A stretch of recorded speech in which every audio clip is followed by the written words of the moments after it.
If you guys want to, I would love it if you ask questions. I would love to have a conversation.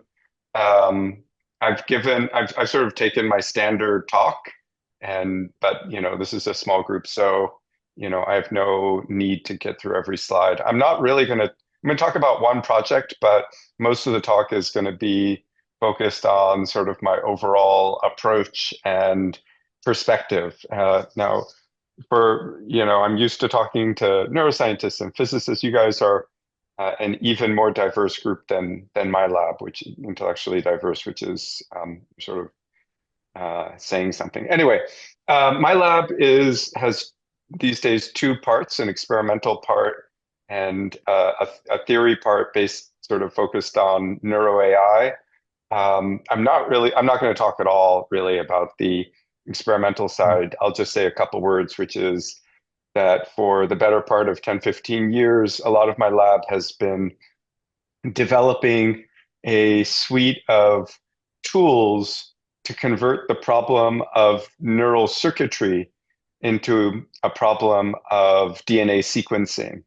And the core idea there was that by converting the problem of circuitry into DNA sequencing, we could leverage the incredible advances in DNA sequencing technology. And basically, I've made the argument that the only technology that has the scale to potentially map out a connectome, not just once, but repeatedly, would be DNA sequencing. And so that work is still ongoing in my lab.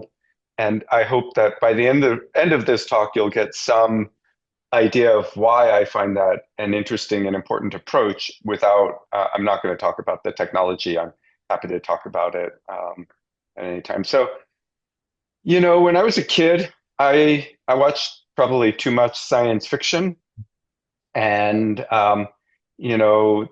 that's ultimately part of what motivated me to to get into neuroscience and AI. Um, these are depictions from the past, I don't know, 75 years of what robots and AI would potentially look like in the future. And so I've arrayed the um, the pictures along a timeline for when the movie or TV show came out. And in red is the proposed time at which we would see that particular thing. So that particular robot. So um, I'll call your attention, for example, to this one. This is Lost in Space. Very few people recognize the original Lost in Space, but the famous words "Danger, Will Robinson" come from here. And I'll just point out that this show, which came out in the early '60s as a low-rent competitor for Star Trek, it was terrible, terrible show. But it did have a robot, and that was set in 1997. So, we've got this one, which is Westworld. That's Yul Brynner, the original, and it was released, I think, in the late '60s, early '70s, and the prospective future was 1983. Terminator was set in a future of 1997, parts of it, and so on. So basically, the bottom line is that we've been wildly optimistic, and I was disappointed. So, I was thinking that by the time I got to graduate school, in the late '80s, we would have robots, and I was like, what's going on here? We don't have them. Why not? What's going on? So why aren't we there, and how do we get there safely? Um, so it dawned on me that the most obvious way to get there would be if someone handed us a robot, we could reverse engineer it.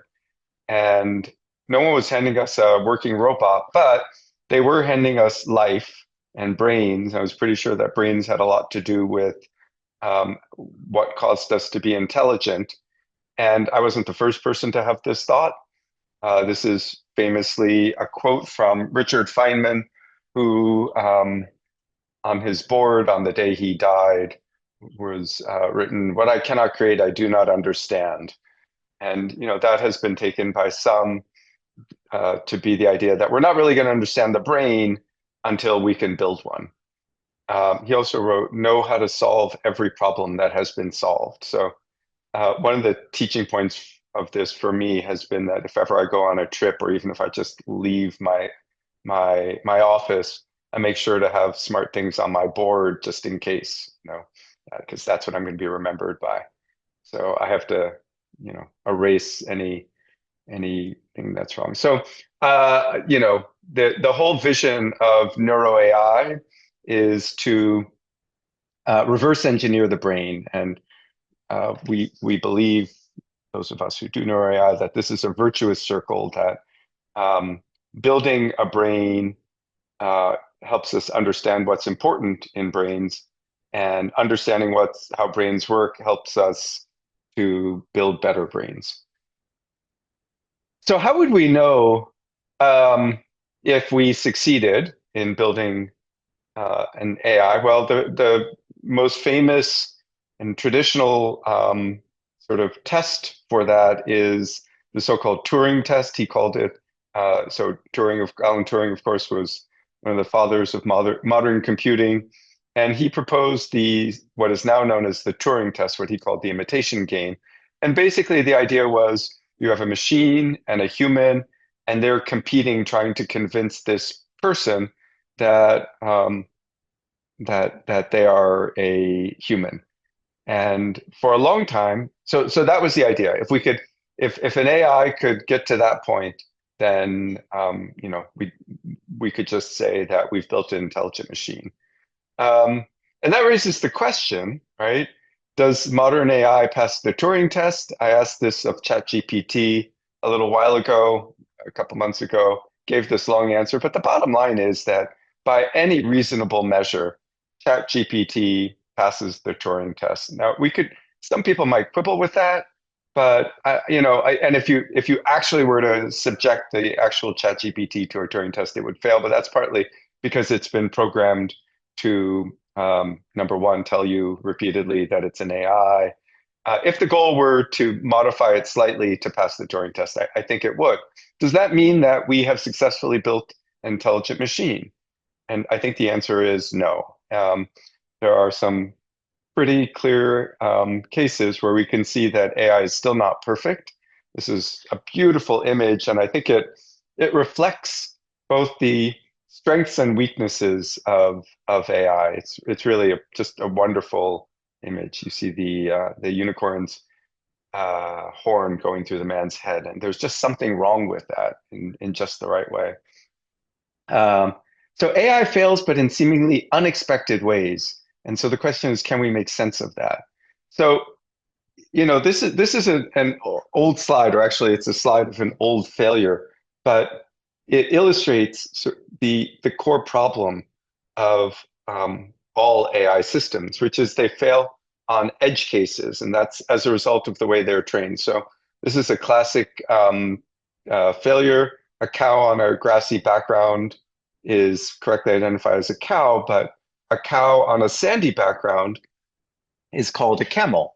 And why is that? Well, of course, because the AI is over-rotating on the sand in the background. All right, now this is a fixable problem.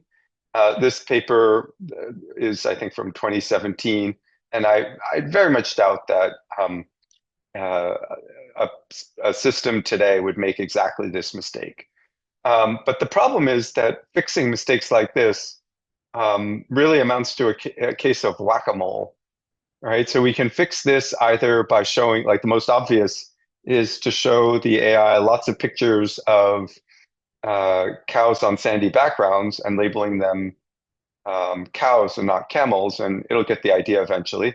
A sort of better approach is to trick the AI into emphasizing the background less. That's a somewhat more general approach. The first approach is what Andreas Tolias describes as fixing the problem of out of distribution data by making sure that no data are out of distribution. So you just basically increase the size of the data set infinitely, and then nothing will fool it. that doesn't seem like the right approach to me. Here's another example of a self-driving Tesla crashing into a private jet due to the smart summon feature. Cold Spring Harbor gets a fair amount of its money from philanthropic private donors, high net worth individuals. So this usually sort of causes them to perk up and recognize the importance of the problems that we're raising. Sort of, and it's a less funny example of that is autopilot for Tesla crashed into overturned truck. So, the problem with out of distribution data is that you're always going to have this long tail. Um, so a couple years ago, Nanda De Freitas, who is at DeepMind, wrote, I think this is a tweet from about 2022. It's all about scale now. The game is over. It's about making these models bigger, safer, compute efficient, faster, sampling smarter, memory, et cetera. And, indeed, language models have increased dramatically in size over the last few years. But the question that I would raise is whether that scaling is sufficient as a path to improvement. And, here you see that, you can scale the original plane, which flew a few feet off the ground up to 120,000 feet, but you'll never get planes that go to the moon because that's just not, they'll never get there. So all of this dances around what is sort of the encapsulation of, or the fundamental motivation of everything that my lab does in NeuroAI, which is beautifully stated as Moravec's paradox. Moravec was a roboticist. This quote is almost 40 years old, but it has stood the test of time and stands as an inspiration. He wrote, "Encoded in the large, highly evolved sensory motor portions of the human brain is a billion years of experience about the nature of the world and how to survive in it. The deliberate process we call reasoning is, I believe, the thinnest veneer of human thought, effective only because it is supported by this much older and much more powerful, though usually unconscious sensory motor knowledge. We are all prodigious Olympians in perceptual motor areas, so good we make the difficult look easy. Abstract thought, though, is a new trick perhaps less than 100,000 years old. We have not yet mastered it. It is not all that intrinsically difficult. It just seems so when we do it." So basically what Moravec says is that the things, traditionally we're used to thinking of the things that humans do, the things that are uniquely human, as being the most interesting and important, right? That puts humans at the center here. So chess and Go and math and conversation, like those are traditionally thought to be the pinnacle of these systems. And there's planning and higher reasoning that some animals do, and then this sort of trivial business of interacting with the world that all animals do. That's kind of the definition. Turns out that that's actually the wrong way to think about it. This interacting with the world business, this sensory motor knowledge is the hard part. And the stuff that is uniquely human is, I should make this shell just a lot thinner because that stuff is easy once you get the other stuff. So it's all about decentering humans, just in the same way that Kepler and Copernicus decentered the Earth as the center of the universe.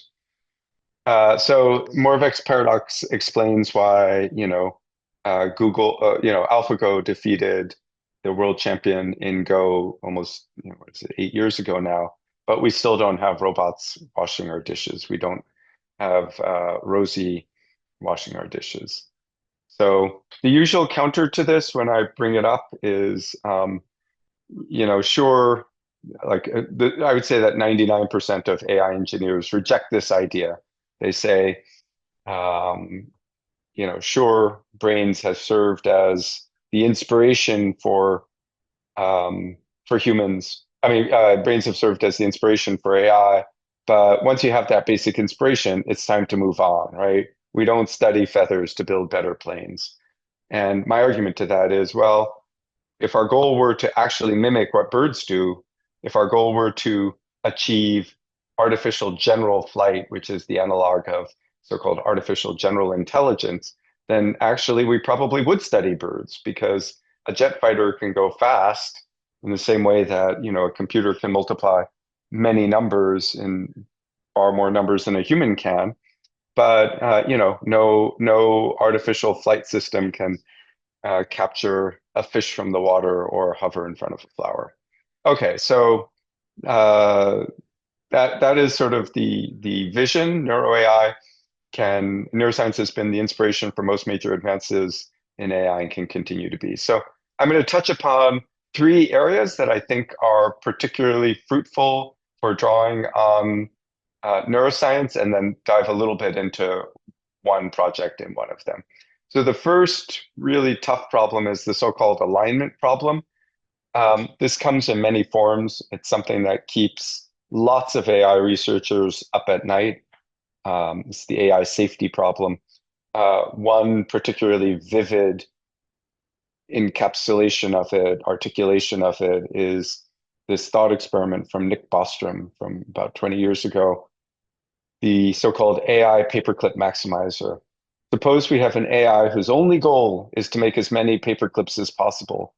The AI will realize quickly that it would be much better if there were no humans, because humans might decide to switch it off. If humans were to do so, there would be fewer paper clips. Also, human bodies contain a lot of atoms that could be turned into paper clips. The future that this AI would be trying to gear toward would be one in which there were a lot of paper clips, but no humans. So I think that this is, uh, in large part, a problem because of the way we train AIs. Um, we train AIs to maximize a single goal. And that's really not what biological organisms are programmed to do or have evolved to do. Um, famously, animals solve the four Fs: feeding, fleeing, fighting, and mating. And the ability to balance these ultimately is much harder than I think than we think. Right? We take it for granted. This is, Moravec's paradox strikes again. We take it for granted that animals can do this effortlessly, right? That, an animal can be eating one moment and then fleeing the next. I would say that, they do so sort of in ways that are hardwired. There's not time to learn over the course of a lifetime to do these things. And I would say that in humans, this gives rise to complex morality, and it's that complex morality ultimately that we're interested in alignment. So one approach that we're taking to this is to domesticate our AIs, right? Some people think that it's not possible to align AIs with our goals, but we humans have repeatedly shown that you can hijack um, evolution even, and get an organism that, the wolf on the left, which is pursuing its own goals, and create a domesticated version of that, like the one on the right, in just a few generations. So I think the idea is, if we can figure out sort of what has happened to the neural circuits that um, allows, not only that it takes this organism on the left that has satisfied the four Fs and just kind of rebalance them in a way that serves our goals and aligns to our interests. So that's all I have to say about that right now.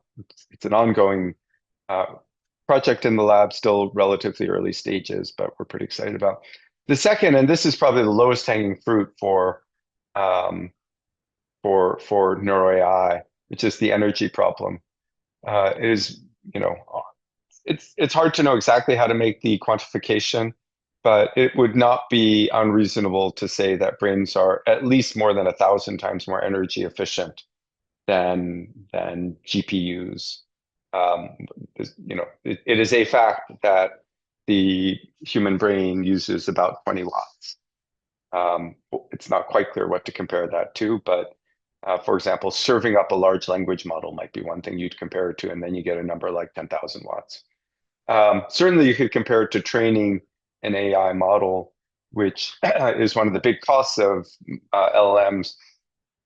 It's about $100 million, which is an amount of electricity that is comparable to what it takes to run a small city or medium-sized city for a week. Um, training children to speak is somewhat less expensive than that. Um, you can do it for well under 1 million. So we know, roughly speaking, we know an awful lot about neural circuits and how single neurons behave. We know why neural circuits, biological neural circuits, are so energy efficient, and it basically has to do with sparse activity.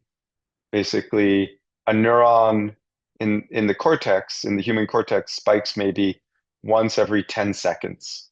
And most of the energy in a neuron goes to restoring ion gradients after a spike. So if you can minimize the amount of spiking and still get do the computation you need to do, then you can save tons of energy. Another sort of reason is that not only do neurons fire rarely, but they fire stochastically. In particular, synaptic release is highly stochastic. So something like 95% of the time that an action potential invades the presynaptic terminal, there's no release of neurotransmitter. And that willingness to just throw away information instead of insisting that every bit that you generate be passed with high fidelity to wherever you think it needs to go. The brain's willingness to operate in this highly stochastic regime, I think, is potentially an even greater source of energy savings. But we don't know how to compute in that regime. We understand the hardware, but we don't understand how you would build machines that can work in that regime. Okay, so now I'm going to turn to the third. Hey, one more comment about the energy Absolutely. efficiency of Yeah. machines versus brains is that another of the really big contributors is that the machines that we typically build are digital, brains are analog. You know, Yeah. digital So logic that's has two well-spaced values that are very far from each other. 0 and 1 are a really big voltage gap from each other to give you, noise. You're resistant to sure. noise. But because the 1 and the 0 are so far from each other, it takes a lot of energy to move from 0 to 1. Analog circuitry has lots and lots of values packed very, very closely together. Yeah. It's a really energy efficient representation, but not very noise friendly. So that's a really interesting question, I guess. Um, so there are certainly circuits that are purely analog, like the retina. Okay, the retina until you get to the ganglion cells, and I have every expectation that the analog nature of that circuit is a huge energy savings. But what I find particularly interesting is that in the CNS, the central nervous system, um, information is transmitted in what at first blush seems to be a digital mode, right? So you But as you generate an said, action it's really potential. not.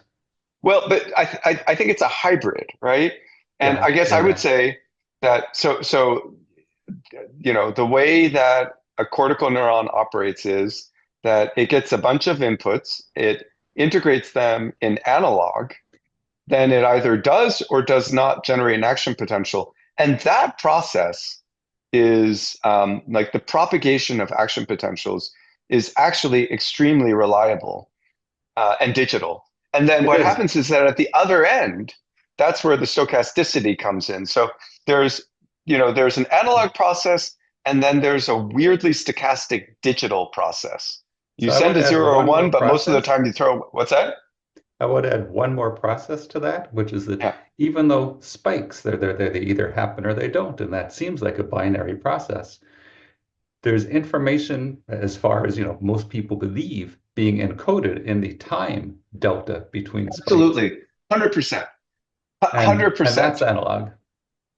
Um, sure, it is analog, but yeah, it's a continuous valued signal with noise, which in some regimes, so this is something we think about a lot, and I'd love to. I almost gave that talk, but the project isn't quite. Um, yeah, I think that's a really interesting set of points. And so I completely agree that there are places where I think about the signal as analog. There are places where I think about it as digital. I think indeed it's useful to think about the timing. I think that the fact that um, spikes um, spike timing contains information is highly overlooked, even though there's like a I when I came of age in computational neuroscience, um, spike timing versus spike rate was one of the central questions that people were asking, and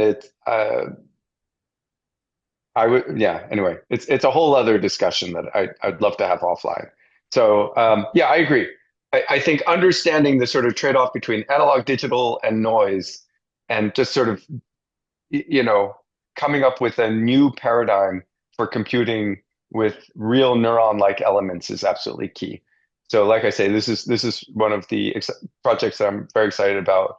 I'm doing it in collaboration with a NeuroAI fellow here, actually two of them, Christian Pele and Timo Wunderlich, who together developed an algorithm for doing gradient descent on spiking neural networks called event prop.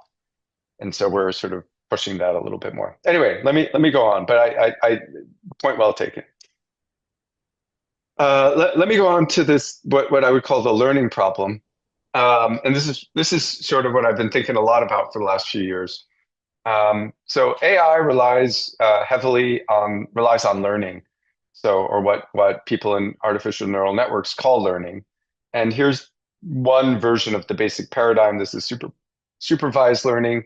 You Somebody said something in the chat. Oh, okay. I'll look that up. Ah, It's just a link to uh, the work you just mentioned, so people can check it out. okay. Yeah. Um, well, then I don't need to look it up. I've read it. Um, so yeah, AI relies on learning. So I'm sure you're all familiar with the classic supervised learning paradigm. You take a bunch of images, labeled images, and then use gradient descent, and you squeeze the information buried in the pixels into the weights of an artificial neural network.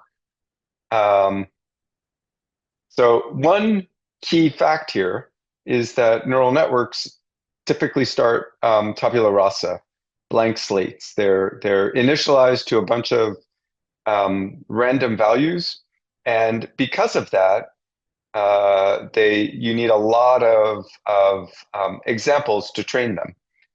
Humans do not rely mostly on unsupervised learning.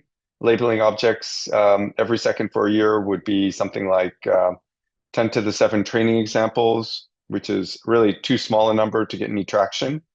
Um, so that, people have been aware of this for literally decades. Um, the usual answer is unsupervised learning. So, wonderful quote from Jan LeCun: if intelligence is the cake, the bulk of the cake is unsupervised learning, the icing on the cake is supervised learning, and the cherry is reinforcement learning. Right? That's his vision. So most of what we do, he feels, is unsupervised learning, which is now rebranded as self-supervised learning. Um, but I would say even that's not enough. So, when animals are born, like a squirrel can jump from tree to tree, and after a few weeks of birth, a colt can stand within seconds of birth. A spider can hunt basically at birth, right? No one teaches a spider how to hunt. No one teaches a spider how to spin a web. You've got termite mounds. If you take a termite and a termite egg and stick it in the ground, eventually you'll get a lot of termites, and eventually they'll make a mound. No one taught them how to do it. They didn't learn. That was somehow built into them. Birds of a particular species will make characteristic nests. Beavers seem to be just predisposed to build dams. This is a wonderful video. I highly recommend downloading this fun video um, about Justin Beaver, the rescue beaver. Some woman found a beaver pup and brought it home and raised it in her house. And it did a lot of damage in the house trying to build dams. You can see that it tried to gnaw at her at her doors and grabbed the lacrosse stick, and eventually in the bottom right, it tried to build a dam in the bathtub. It's people, as far as I know, don't really study beavers in the lab, but Hopi Hoekstra at Harvard has a research program studying Peromyscus, and there are these two species of Peromyscus which are kind of mice, one of which builds a long escape tunnel, so a long tunnel with one entrance and an exit pretty far away, and the other one builds a tunnel with just a burrow that just has a short little stubby entrance like that. And what's interesting is that if you do cross-fostering experiments, so if you take a deer mouse and pup and give it to old field mouse foster parents, the adult fostered deer mouse will still produce the stubby tunnel and vice versa, indicating that its predisposition to build a particular type of burrow is built in, hardwired. In some cases, this is I'm going to skip over this for now. So a lot of behavior is largely innate. And these are just more examples. So learning is overrated. That's sort of the summary of this part of the talk. Shouldn't focus on learning, should focus on, the brain comes mostly prepackaged. And with all due respect to Jan, who is, a Frenchman who appreciates his food, this is really the right picture. Right? You build your cake out of a package of Betty Crocker. So AI summary so far, AI relies on learning, natural intelligence relies on innate strategies. And so I'm going to talk for the remaining few minutes about some work that I've done with originally with Alex Kulikov on how you turn innate structure into a wiring diagram. So innate behaviors are encoded in our genes, right? This is DNA here, somehow produces a wiring diagram. So we can ask the question, how complicated is the program that generates a brain? So we can quantify that. The wiring diagram, right? You can just represent it as a list of connections. And the complexity of that, of a random matrix of size W, can be quantified in bits. So why don't we go and do that for some simple organisms? With C. elegans, well-studied model organism, 302 neurons, 7,000 synapses. It takes about 60,000 bits using the formula on the left, which just assumes a straightforward cost for listing all the connections.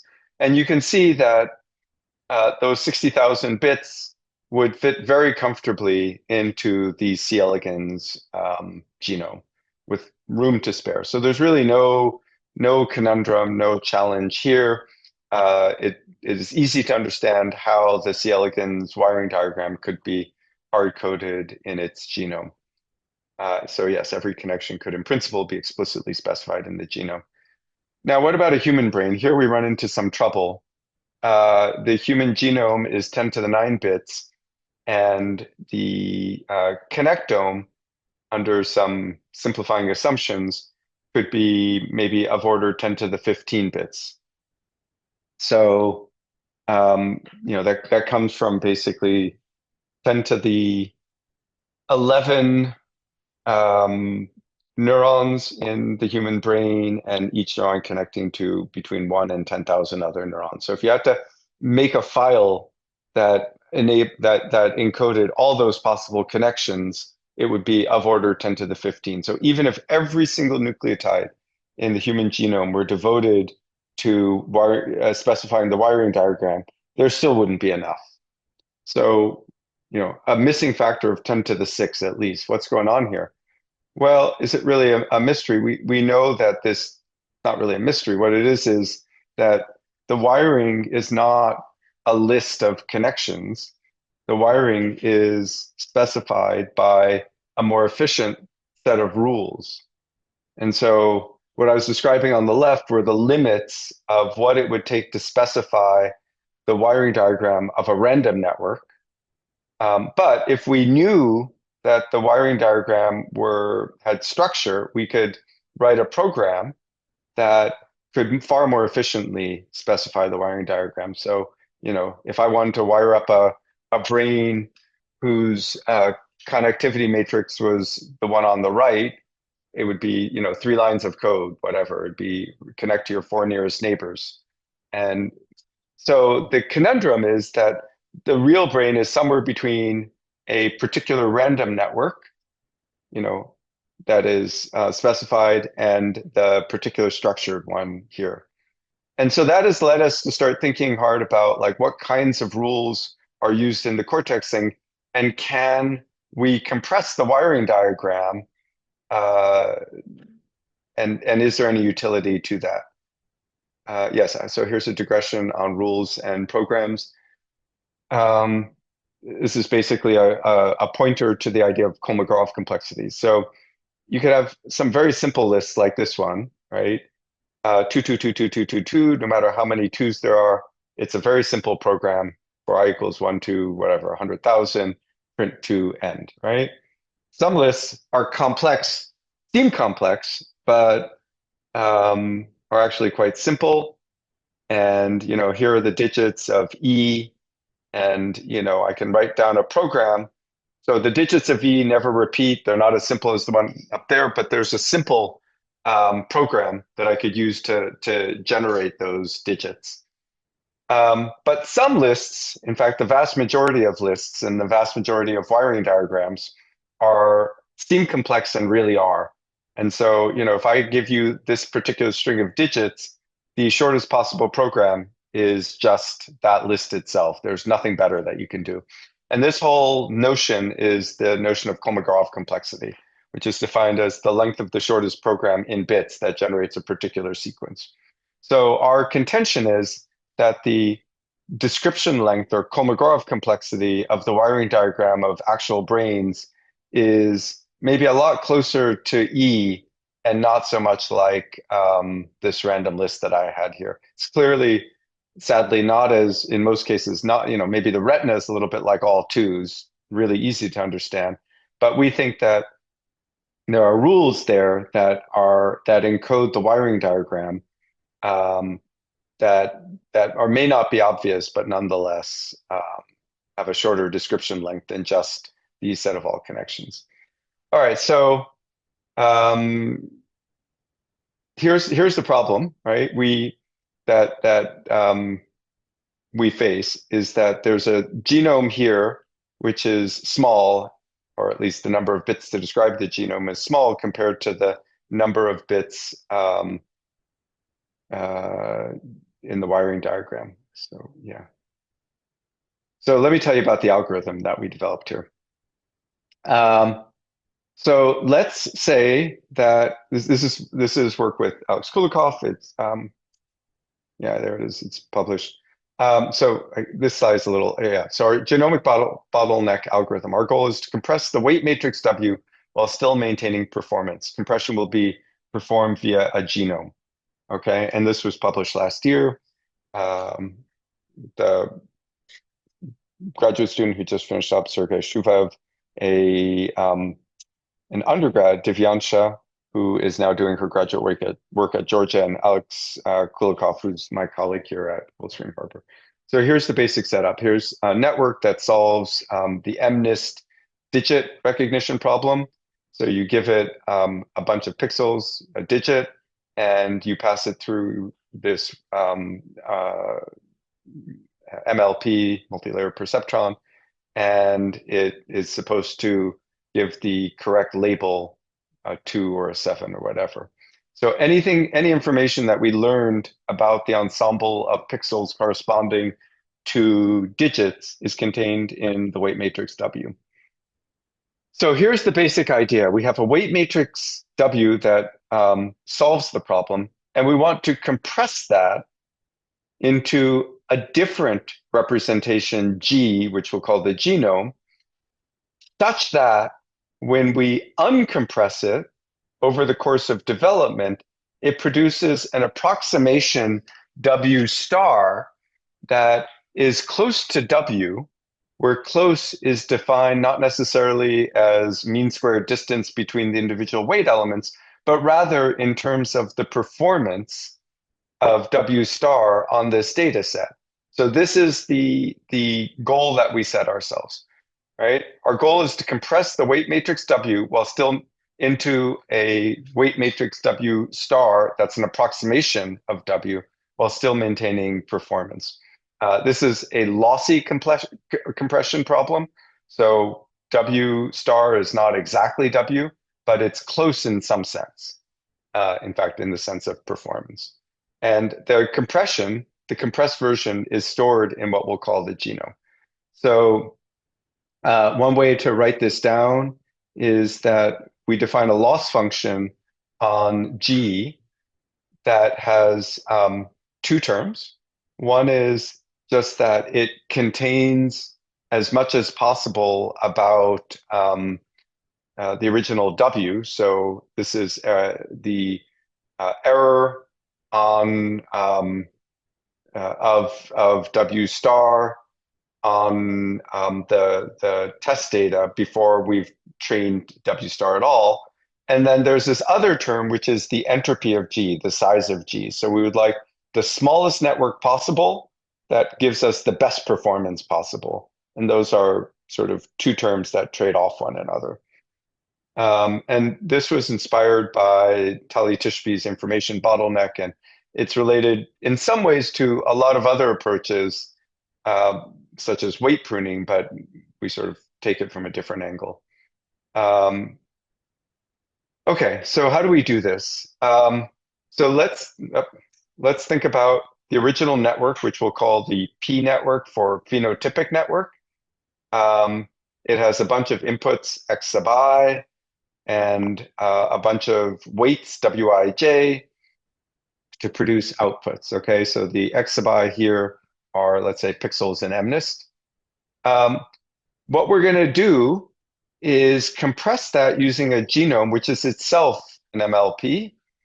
And this genome gets as its input two terms. One is the label of a particular neuron in the network, X sub I, in binary. Okay, so if there are, imagine there were 8 units here, then it would take 3 bits to specify every unit, right? So that would be, this would be 0, 1, 0, and that would be the input here. And then if there were 8 units here, let's say this one is unit 110, then there would be a binary label here. So the input to this network is a pair of binary labels for a particular element, Wij.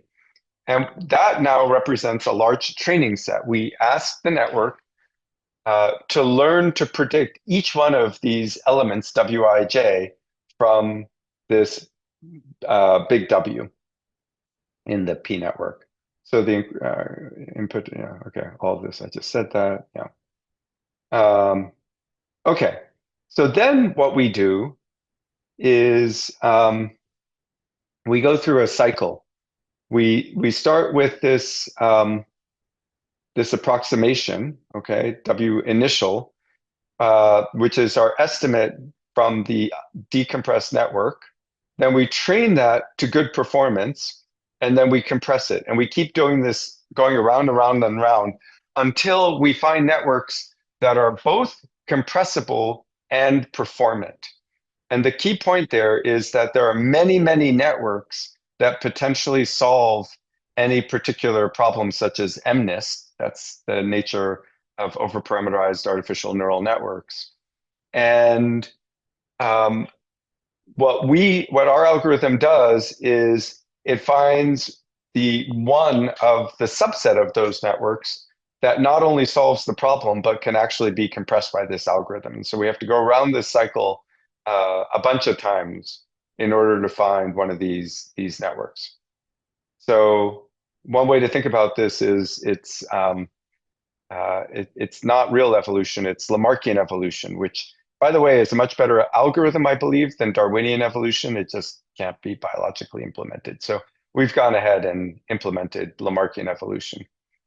And I would say that just as a side note, Darwinian evolution is incredibly inefficient, and it only works because it's acted on something like 10, I once did a back of the envelope calculation that says there have been maybe 10 to the 35 individual animals that have given their lives so that our genetic sequence could be as clever as it is. And we're giving our lives to improve the genetic sequences of our descendants. Okay, so it works. If we train MNIST on a particular network, if we train MNIST the standard way, we get performance of about 0.95. We can compress it down by a factor of over 300 and lose almost no performance. We can compress it down by a factor of 1,000 even and lose only a little bit of performance. So this approach works with MNIST. It also works with CFAR 10, which is a somewhat more challenging task. We can get something like 100-fold compression. This is a complicated slide that just goes to say that one outcome of this is that for CFAR, and interestingly for CFAR but not MNIST, it actually enables transfer learning. And that basically suggests that it is extracted from the weight, something, those things that are important for performance. So basically, it's applied sort of Occam's razor and discovered what's potentially important, so it can generalize to other tasks, such as a variant of CFAR. And I'll also say that we've applied it in a fun setting, which is reinforcement learning. And not only do we get good compression, but we get really good transfer learning here. In fact, we get something that I would say goes beyond transfer learning. We get networks that are initialized so that they can learn, which is actually quite a challenge. So this is a simulated physics environment called MuJoCo, where it's a physics engine, and you've got sort of approximations of friction and torque and whatnot, and you specify the forces applied to all the joints on these. And if you just try to take a standard agent like the one shown here, it ends up learning very bad policies that don't seem reasonable for walking. And that's shown here. But if we initialize one of our networks and then train it, you see that it actually immediately knows to walk. And I guess it's not shown here, but with further training, it learns to walk and run better. So this suggests that it's not just that they learn faster, but that they learn the right thing. So let me just give a few closing thoughts. We need to go beyond the Turing test to an embodied Turing test to sort of address this idea that I was raising about Moravec's paradox. And our goal would be to achieve mouse-level AI, because if we could achieve mouse-level AI, we'd be 99% of the way there. So why are humans so successful? Here's a little speculation. Is it learning? Well, no. You'll not be surprised that I don't think that it's because we're so good at learning. I think humans are particularly good at learning, but maybe not any better than other apes, maybe not better than other animals like crows and a couple other animals. I don't think that's the key. I think that, and I think part of the evidence for that is that modern humans have been around for over 100,000 years. And for most of our time on the Earth, we were kind of a footnote. Like if you took a survey of life on the planet 50,000 years ago, you would not be impressed by humans. Our overall population size was I think a couple 100,000. In fact, we'd almost died out 70,000 years ago. We went through a population bottleneck. We only started sort of dominating the Earth, as we like to say, recently, like in the last 10,000 years. And so what happened? And I think that the answer is not that we're better at learning, not that we're smarter. The one thing that we have, though, is that we can accumulate information over generations through cultural evolution.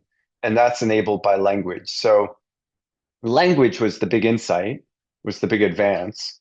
That enabled oral transmission and then was accelerated once we got written transmission. And cultural evolution breaks the genomic bottleneck. But even so, all human behavior builds on 500 million years of animal behavior. So here's the summary. Animal AI relies mainly on learning. Animals rely on innate structure. Innate structure derives from the genome, which gets converted into a wiring diagram, and wiring is compressed through a genomic bottleneck. And here's my collaboratome for this project. Really what I talked about was work done in collaboration with Alex, Kulikov, Sergey, and Divyansha. And I'd like to thank my fundosome as well. So thank you for your attention.